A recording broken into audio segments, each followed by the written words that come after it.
Paddy's review. My review of the weekend's sporting events starting the Premier League on Saturday. Liverpool and Watford.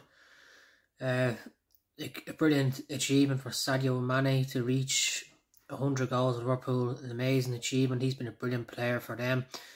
The goal that Salah scored was unbelievable. Everybody thought the goal that he scored against City was good. Waiting to see the one that he scored against Watford, didn't see it because it's even better. You know, he could have his own competition for goal this season. I think Salah and Mane are the best two players in the league, and arguably the best two players in the world, how well they play. And also you have Firmino, who always has a goal in him. So a brilliant win for Liverpool, but very disappointed with Watford, considering it was Claudio Ranieri's first game as manager, and they were so flat. You know, they didn't lay a glove on Liverpool, and he has a tough job on his hands because they need to pick up points and they need to improve on that performance if they want to pick up points. 3 o'clock games, a brilliant match at Villa Park. Villa went 2-0 up. John McGinn was outstanding. He is a brilliant player for Villa, probably one of their best. But brilliant comeback from Wolves. Never gave up, never gave in. A brilliant win for Wolves, but I'd say Dean Smith will be sick that they couldn't hang on to a 2-0 lead. Leicester and Manchester United, a brilliant win for Leicester. You know, it showed that Jamie Vardy still has it, even though he's, you know, into his 30s. But for United, it was a very disappointing performance. You know, you have to question the team selections, starting with, like, you play McTominay and Fred in games against Villa, Everton, and you don't play them against Leicester. You know, you go with Matic, who can barely move, and you go with Pogba, who everybody knows isn't going to track back. So, you know, that's where I thought one of the problems was. Also, Leicester profited off Harry Maguire not being fully fit, and that was probably a risky move by Solskjaer to play him, considering he hasn't played in a while. Going forward, you know, you look at the team, and you look at Ronaldo, Fernandes, like, I just think they're trying to fit too many attacking players on the pitch, and the whole balance of the team is wrong. In games like this, you need to play on the counter-attack, and I think they should sacrifice Ronaldo, play a bit deeper, and play the likes of Greenwood or Rashford up front, because they will have pace and they put defenders under pressure, whereas Ronaldo won't.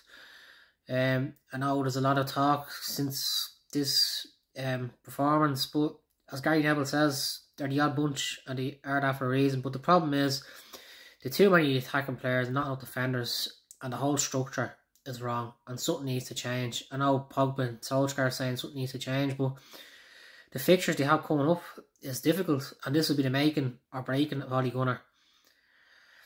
Also, 3 o'clock Saturday, Man City.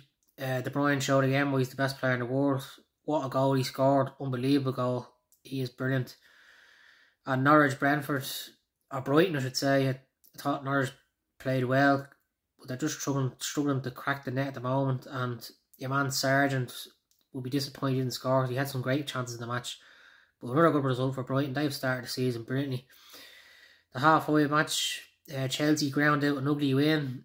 You know, the first 70 minutes it was all Chelsea, but the last 20 it was all Brentford. They were outstanding. They had so many chances. You know, they were pulling it forward, long throws, you know, free kicks, keeping it alive. You know, second balls, third balls. I thought it was an outstanding performance, and they just didn't get the goal that they deserved. They were so unlucky. But for Chelsea, Edouard Mendy showed again why he's a brilliant goalkeeper and why he was a brilliant signing for Chelsea. You know, this 3 points for them could be so important at the end of the season when they look back on where they've come in the league. On Sunday, first up, another good away win for West Ham. You know, David Moyes had some good stuff, and Harry Kane gets out the mark for Spurs. Them couple of goals will give him a lot of confidence, belief, and you know, Harry Kane's the type of player, and he scores 1, he scores 6, so I wouldn't be surprised if he goes on a run after scoring at the weekend. In European football, Gnabry for Bayern Munich yesterday was unbelievable. I'd say Arsenal still kicking themselves. They let him go a few years ago, because he is one of the best talents in European football at the moment. And also, I was very impressed with your man Gabby again at Barcelona last night. You know, over the last week and a half, we've been really impressed with his performances. So good for someone so young. And in golf, it was brilliant to see McIlroy win again. It was a brilliant performance by him. He showed that when he plays his best, he's the best in the world. The 10 under par round he had on Saturday was brilliant. He, his iron game was good, his driving, but the most important thing that won it for him was his putting. Some of the putts that he held on Saturday, Sunday was brilliant. McIlroy gets that flat stick going. Watch out the world. To win 20 times the PGA Tour is an absolute amazing achievement. And after what happened to the Ryder Cup, he was a bit disappointed because, he felt that he let himself down. But what a bounce back, to show that you're still one of the best players in the game. And well done to Rory. Brilliant win. It showed the hard work over the last few weeks with Brad Faxon has really paid off. Good to see Ricky Fowler playing well again. He's too good a player to be playing well. And the European Tour, what a patient performance in Matt Fitzpatrick on the final round Valderrama. 16 pars, 2 birdies. What a result. Fair play to him. A brilliant win. And hope you enjoyed the weekend. Thank you.